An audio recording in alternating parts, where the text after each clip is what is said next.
En noviembre de 2009, Óscar Paredes Echegaray fue amenazado de muerte. La intimidación al empresario también fue dirigida a otras personas, incluido el presidente del Consejo para la Ley y los Derechos Humanos, quien recibió esta amenaza en su celular. 9 meses después de esta amenaza, Paredes Echegaray fue acribillado por 3 hombres en el bar Bengala de la Ciudad de México. Lo ultimaron la madrugada del viernes pasado, a una semana de que participara en una audiencia relacionada con el caso Martí en el Juzgado 32 de lo Penal. La colaboración del empresario y abogado en la investigación en torno al secuestro de Fernando Martí fue clave, pues su hijo Javier y su escolta apodado Fila fueron víctimas de un plagio similar al vivenciado por el hijo del empresario Alejandro Martí. Con sus testimonios ante la autoridad se lograron unir las piezas del rompecabezas criminal que conecta a 2 de las más peligrosas bandas del secuestro en México, La Flor y los Petricholet. Tanto Javier Paredes Echegaray como Filadelfo González Altamirano, secuestrados en febrero de 2008, reconocieron ante el Ministerio Público local como uno de sus captores a Sergio Humberto Ortiz Juárez, el APA, presunto líder de La Flor. Pero no solo eso, también identificaron a Noé Robles Hernández, el presunto asesino material de Fernando Martí y miembro de los Petricholet, como uno de sus celadores. En febrero pasado, Fernando Ruiz Canales interpuso una denuncia ante la Subprocuraduría de Averiguaciones Centrales de la Procuraduría General de Justicia del Distrito Federal. En ella, el presidente del Consejo para la Ley y los Derechos Humanos dio cuenta, además de la amenaza de noviembre de 2009, 6 amenazas más recibidas en su teléfono celular.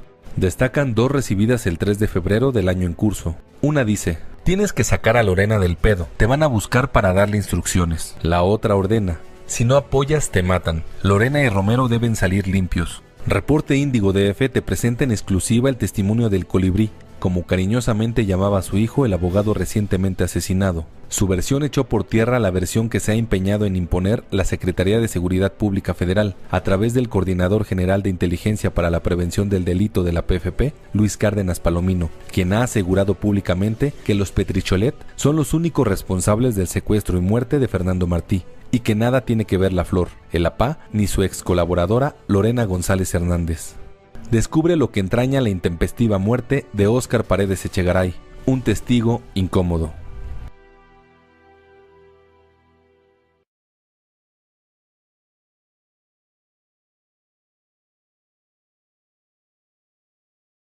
Sí es un hecho que institucionalmente, por lo que se refiere a la Secretaría de Seguridad Pública Federal, hay un deseo por deslindar a Lorena González. Es un hecho, es muy claro.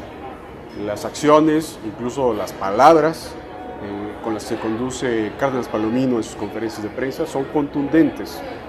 De manera totalmente expresa, en la presentación de los Petricholet, desvinculó no solamente a Lorena, a todos los capturados e identificados como la banda de La Flor. Sus afirmaciones eran contundentes y tenían un propósito. Ese propósito hoy se conoce plenamente, es totalmente desvincular a Lorena González, a Lorena y sus cómplices. Así de peligroso puede llegar a ser eso. Para nosotros, los Petricholet y La Flor es la misma cosa. Tú sabes que a estas bandas, cuando las detienen y las presentan en los medios, es la autoridad quien los bautiza, quien les pone un nombre, ¿no? La banda de La Flor, la banda del Conejo, en fin, todo este tipo de cosas. Ellos los bautizan así.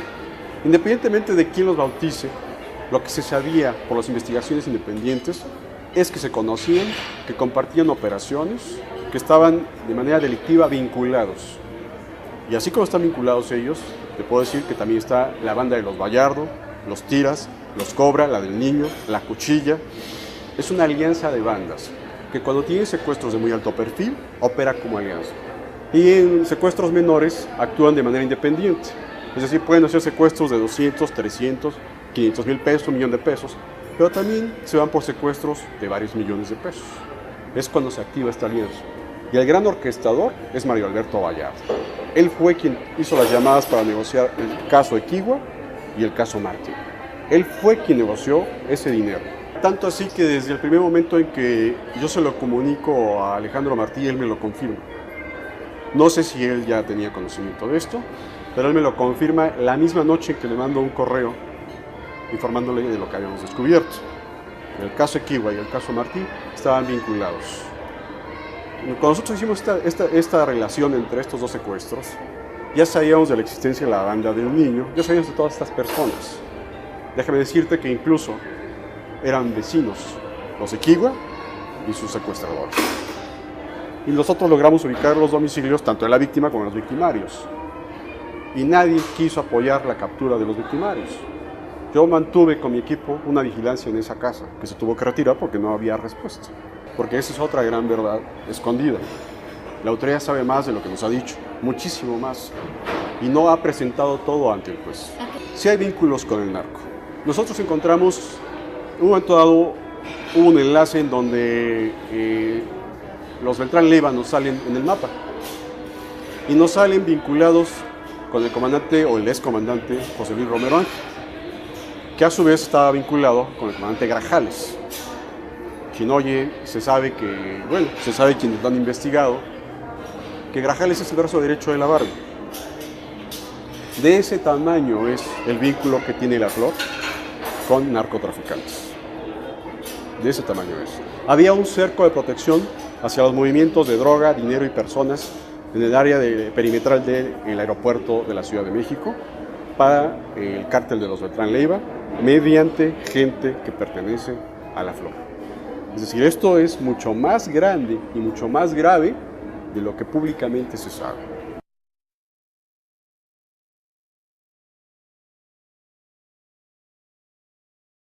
Más allá de que fuera o no testigo, como te mencionaba, él estuvo haciendo investigaciones privadas, investigaciones que llevaban información importante, muy importante, y que evidentemente molestó a esta gente.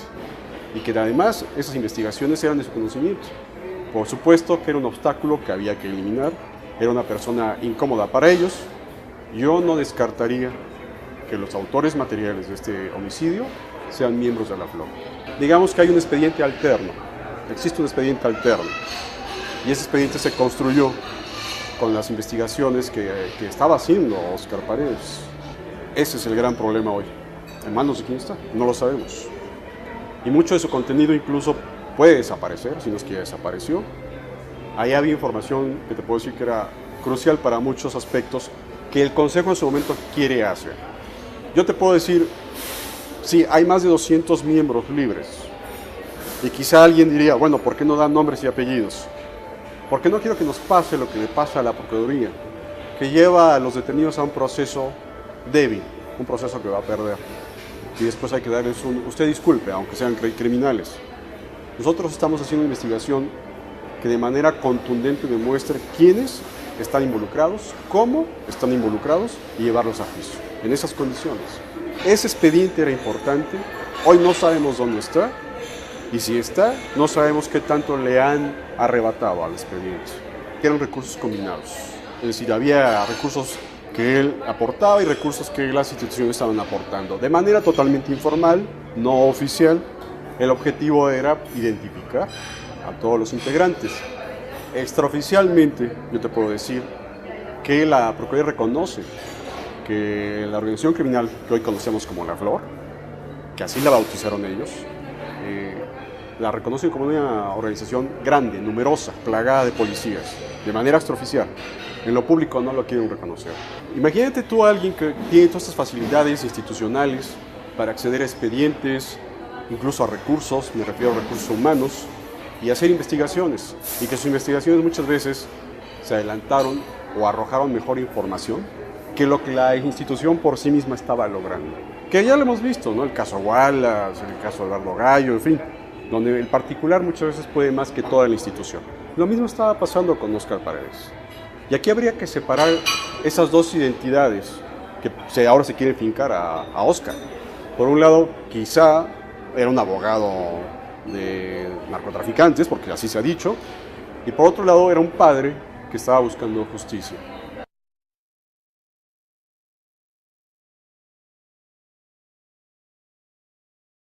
Yo te puedo decir que vi muchas ocasiones que el propio procurador Mancera le contestaba personalmente el teléfono. Es decir, no tenía que pasar por ningún secretario particular, ni mucho menos. Tenía el celular del procurador, a él le llamaba y le contestaba de inmediato. En alguna ocasión, por alguna información que estábamos compartiendo, a mí me tocó ver esta situación. que Óscar Paredes marcara al teléfono del procurador, y el procurador le atendió y además le resolvió de inmediato la petición que se estaba haciendo en ese momento. Sí era muy cercano al procurador, muy cercano al procurador Cerón, tenía mucho respaldo de los dos, había un intercambio de información y había comunicación prácticamente cotidiana. A mí me sorprende mucho que ahora se esté hablando que pueda o no haber un expediente de sus vínculos con el narco.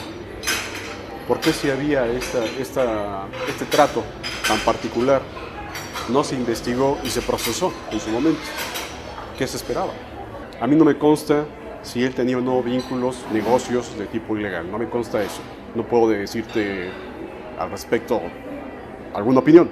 Lo que me consta es que él investigaba, que sus investigaciones estaban dando resultados y que evidentemente los resultados de esas investigaciones había que bloquearlos. Y la mejor manera de bloquearlos se va privándolo de la vida. Yo sí noté, yo de hecho conocí a Óscar en la casa de Alejandro.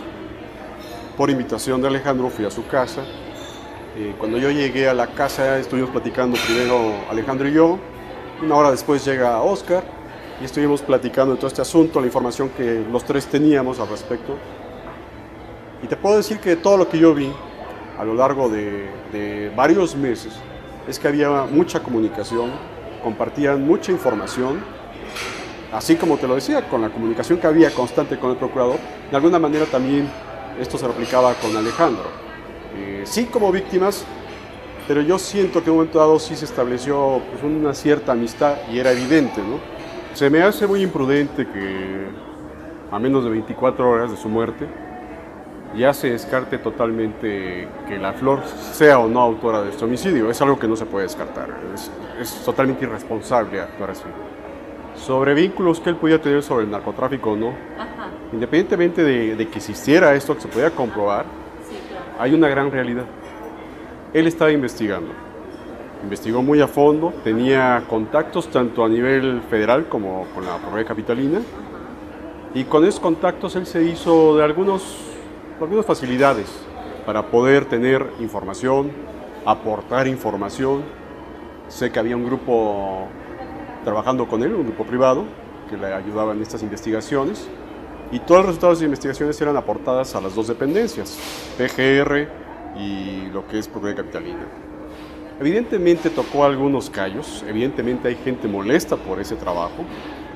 ¿Y por qué lo digo así con esa certeza? Porque lo mismo nos está pasando a nosotros como organización. Hay gente que está molesta por la investigación que estamos haciendo, por lo que está arrojando, y sería muy difícil pensar que no pudiera estar la mano de la Flor detrás de este homicidio. Sería muy difícil.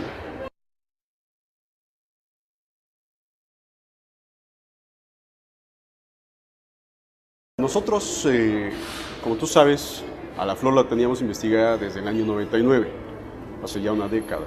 Sabíamos muy bien quiénes eran la Flor, qué hacían, cómo operaban, y esto se le denunció en su momento a Bernardo Batis. No se escuchó la denuncia. Nosotros tuvimos del 99 al 2003 la investigación. Se suspende la investigación porque no había ninguna respuesta por parte de las instituciones.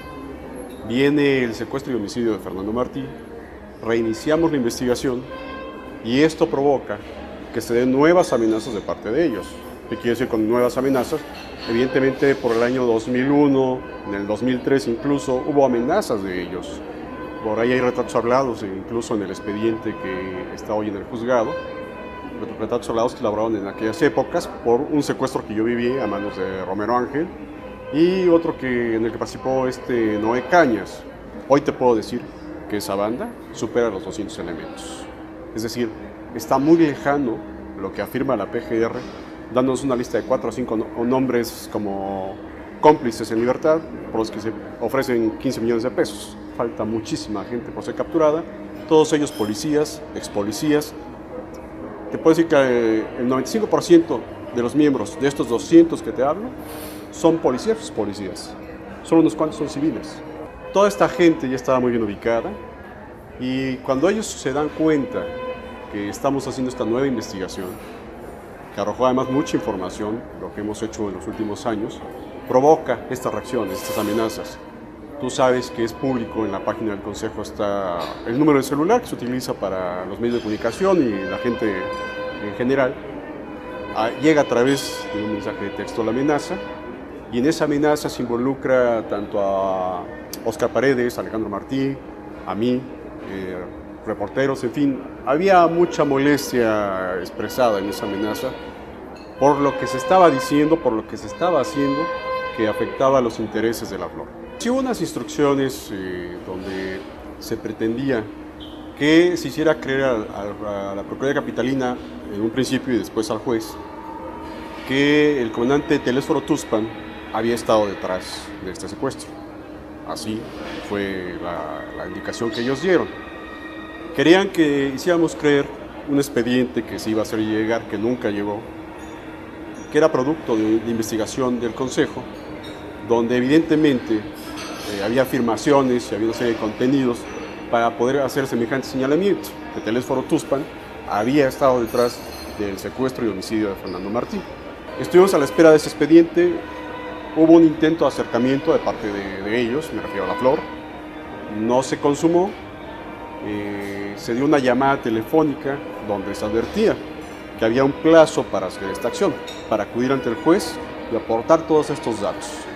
Evidentemente no íbamos a caer en ese juego, no nos íbamos a prestar a un tipo de extorsión de ese nivel, donde íbamos a involucrar a personas para liberar a otras, y menos sabiendo que quienes están hoy presos pues tienen vínculos, tienen responsabilidad penal, y falta que en su momento el juez la determine.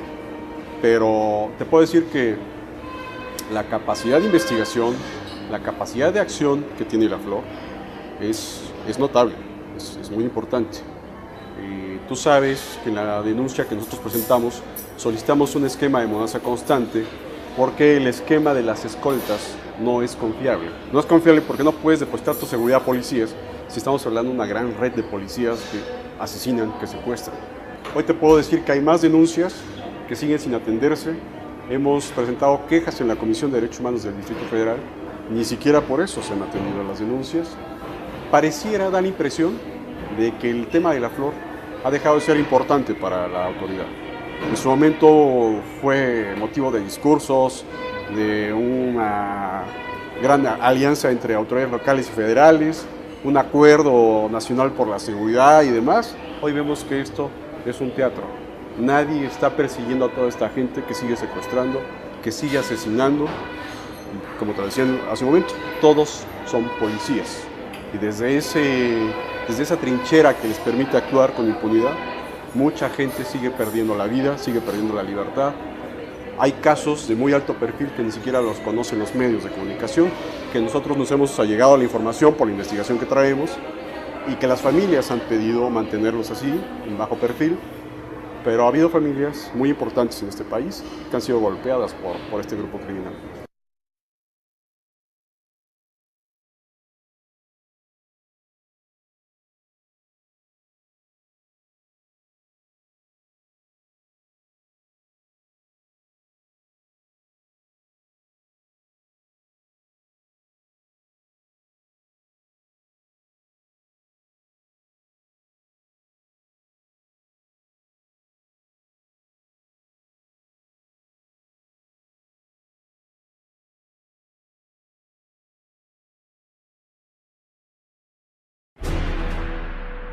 En noviembre de 2009, Óscar Paredes Echegaray fue amenazado de muerte. La intimidación al empresario también fue dirigida a otras personas, incluido el presidente del Consejo para la Ley y los Derechos Humanos, quien recibió esta amenaza en su celular. 9 meses después de esta amenaza, mente llamaba a su hijo el abogado recientemente asesinado. Su versión echó por tierra la versión que se ha empeñado en imponer la Secretaría de Seguridad Pública Federal, a través del Coordinador General de Inteligencia para la Prevención del Delito de la PFP, Luis Cárdenas Palomino, quien ha asegurado públicamente que los Petricholet son los únicos responsables del secuestro y muerte de Fernando Martí, y que nada tiene que ver la Flor, el APA, ni su ex colaboradora Lorena González Hernández. Descubre lo que entraña la intempestiva muerte de Óscar Paredes Echegaray. Paredes Echegaray fue acribillado por 3 hombres en el bar Bengala de la Ciudad de México. Lo ultimaron la madrugada del viernes pasado, a una semana de que participara en una audiencia relacionada con el caso Martí en el Juzgado 32 de lo Penal. La colaboración del empresario y abogado en la investigación en torno al secuestro de Fernando Martí fue clave, pues su hijo Javier y su escolta apodado Fila fueron víctimas de un plagio similar al vivenciado por el hijo del empresario Alejandro Martí. Con sus testimonios ante la autoridad se lograron unir las piezas del rompecabezas criminal que conecta a dos de las más averiguaciones centrales de la Procuraduría General de Justicia del Distrito Federal. En ella, el presidente del Consejo para la Ley y los Derechos Humanos dio cuenta, además de la amenaza de noviembre de 2009, 6 amenazas más recibidas en su teléfono celular. Destacan 2 recibidas el 3 de febrero del año en curso. Una dice: "Tienes que sacar a Lorena del pedo, te van a buscar para darle instrucciones". La otra ordena: "Si no apoyas, te matan. Lorena y Romero deben salir limpios". Reporte Índigo DF te presenta en exclusiva el testimonio del Colibrí, como cariños peligrosas bandas del secuestro en México, La Flor y los Petricholet. Tanto Javier Paredes Echegaray como Filadelfo González Altamirano, secuestrados en febrero de 2008, reconocieron ante el Ministerio Público Local como uno de sus captores a Sergio Humberto Ortiz Juárez, el APA, presunto líder de La Flor. Pero no solo eso, también identificaron a Noé Robles Hernández, el presunto asesino material de Fernando Martí y miembro de los Petricholet, como uno de sus celadores. En febrero pasado, Fernando Ruiz Canales interpuso una denuncia ante la Subprocuraduría de